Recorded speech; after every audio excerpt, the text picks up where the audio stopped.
Today on thetruthaboutcars.com, we are not taking a look at the 2015 Dodge Charger Hellcat.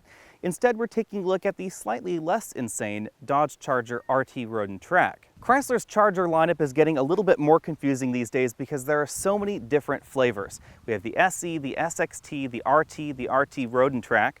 Of course, I always thought RT stood for Road and Track, so now we have a Road and Track and a Road and Track and Road and Track. We then have an RT Scat Pack, an SRT 392, and an SRT Hellcat. What's unusual in this segment is that we have not one, not two, but three completely different V8 engines under the hood as well. We have this particular engine, which is a 5.7-liter V8 engine, produces 370 horsepower. We then get a 6.4-liter V8, good for 485 horsepower. That's when you'd compare it to the Chevy SS.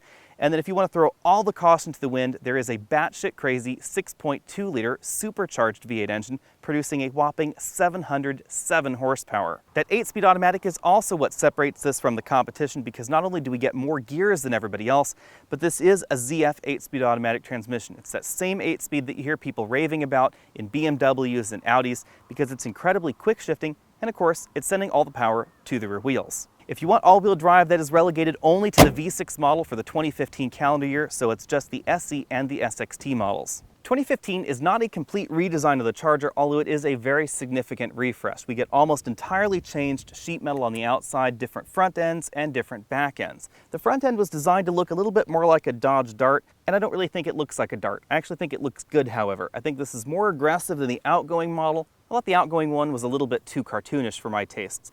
Very obviously, we have a rear-wheel drive profile going on with this long hood, short trunk lid back there.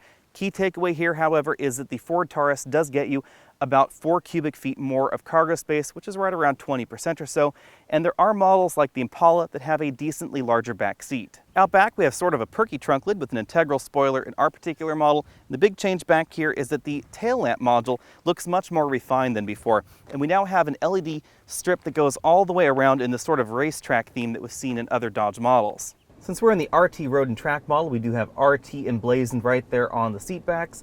These are faux suede and leather combination, and they are heated and ventilated, as you can see by the perforations right there. Interior parts quality is something that Chrysler has struggled with in the past, but it's actually improved greatly in this generation of the Charger and the Chrysler 300.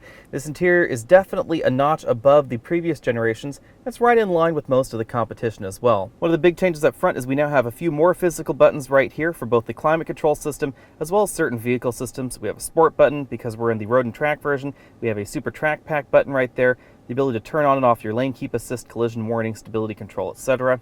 Speaking of that Super Track Pack, this is part of that Super Track Pack. It's these additional performance gauges on the Chrysler Uconnect system.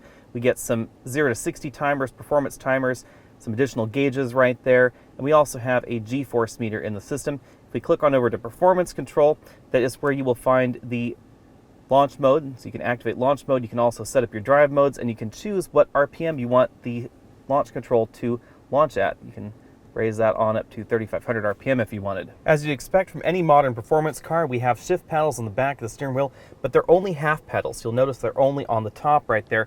If we take a look at the back of the steering wheel, you'll see why. That's because we do have the volume and track control up and down buttons on the back of the steering wheel, like we've come to expect from Chrysler, leaving just the top for this metal shift paddle. Obviously, the Charger is a large vehicle, so this is not going to dance like a Mazda Miata out on the road, but it does handle a little bit better than you might think. A lot of that has to do with this vehicle's German roots. This really does drive like a large Mercedes. We obviously have that solid rear-wheel drive dynamic out the back, but we also have steering that feels much more communicative than any other entry in this segment. Of course, that's pretty easy since every other entry in this segment is either front-wheel drive or front-wheel drive biased. The biggest change for 2015 really is this 8-speed automatic transmission that is now across the board. For 2014, we did see it only in the V6 engine. The 8-speed has a huge impact on the way the Charger drives because previously Chrysler was using Mercedes 5-speed automatic that we used to see in the old Mercedes models. Of course, Mercedes moved on, but Chrysler didn't until now. And they've really leapfrogged that old 5-speed automatic. This 8-speed is again the same automatic that you find in a wide variety of luxury vehicles. The shifts are very, very quick. The quick shifts have taken this 5.7-liter V8 model down by a full second in the 0 to 60 score. I ran 0 to 60 in 5 seconds flat. Now if you get the regular RT instead of the RT Road and Track, then that 0 to 60 time does extend by 1/10 of a second to 5.1 seconds, but that is still an incredibly low time. That 0 to 60 time is faster than a Ford Taurus SHO and basically every other entry in this segment except for the Chevy SS. The Chevy SS will be leaving us soon, but it does come across as a slightly more competent package out on the road than the version we're taking a look at here. It's definitely faster than this 5.7, it handles a little bit better, and it feels better out on the road.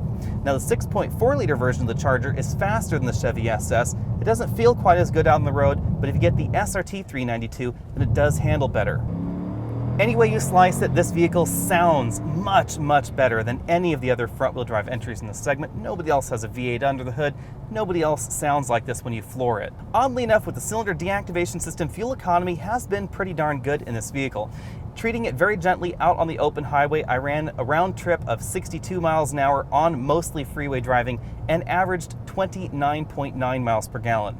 And again, keep in mind this is a really big car with a 5.7 liter V8 engine under the hood. Now, interestingly enough, Chrysler has a variety of different versions of the Charger available depending on what kind of grip you want versus the power delivery. So we do get relatively wide tires for that Charger V6 if you want moderate acceleration but you want good handling. We then get 245 width tires on this particular vehicle, which I think is relatively well balanced. It doesn't handle quite as well as I would like, but it does feel nicely balanced out on the road. With this tire and power combo, you can have a decent amount of fun. You can smoke your rear tires if you want to, you can get a little bit of lively action in the corners if you want to. Overall, it feels like a very good balance. Then we get the Scat Pack version, which bumps you up to 485 horsepower, but doesn't really change the tires. That definitely feels under-tired. It reminds me a little bit of a big version of the FRS and BRZ. Those vehicles don't really have a whole lot of grip in the corners, and that was deliberate, so that we really could feel the way the rear-wheel drive drivetrain makes the vehicle perform dynamically. We then have the SRT 392, which bumps those tires up to 275 with tires all the way around. It feels just a hair under-tired, to be perfectly honest, even in that form, because that's an awful lot of power, but it feels a little bit more appropriate. Then of course we leapfrog that again to the Hellcat version, 707 horsepower, really nothing going on as far as the grip and improvements to the grip, so that again feels very under-tired, but an awful lot of fun. It really is that classic muscle car with an incredibly powerful engine under the hood and, you know, somewhat skinny tires.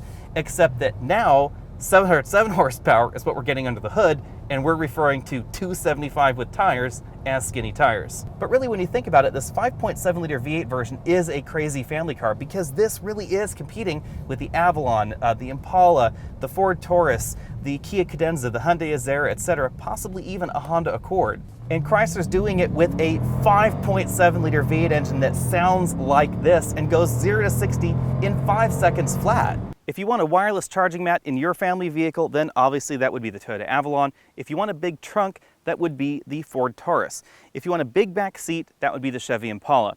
If you want the most fun vehicle in this segment, that would be the Dodge Charger in any form. 292 or 300 horsepower routed through an 8-speed automatic transmission going to the rear wheels means that this is faster than most of the entries in this segment in V6 form. However, as we've been talking about, things don't stop at the V6 form because you can get that 370 horsepower V8 for about the same price as many of the competitors' V6 entries. That means that if you're looking at the high-end trims of things like the Ford Taurus, you will definitely get much better acceleration in the V8 version of this than over there in the front-wheel drive or all-wheel drive Ford. Of course, if I was shopping for the 5.7 liter V8, I would actually get the Chrysler 300, not the Dodge Charger. I think it's a little bit more attractive on the inside and on the outside, and I think that we get a little bit more headroom in the rear. Being totally honest, the RT Scat Pack is under-tired. 485 horsepower and just 245 with tires all the way around in a vehicle that is this heavy.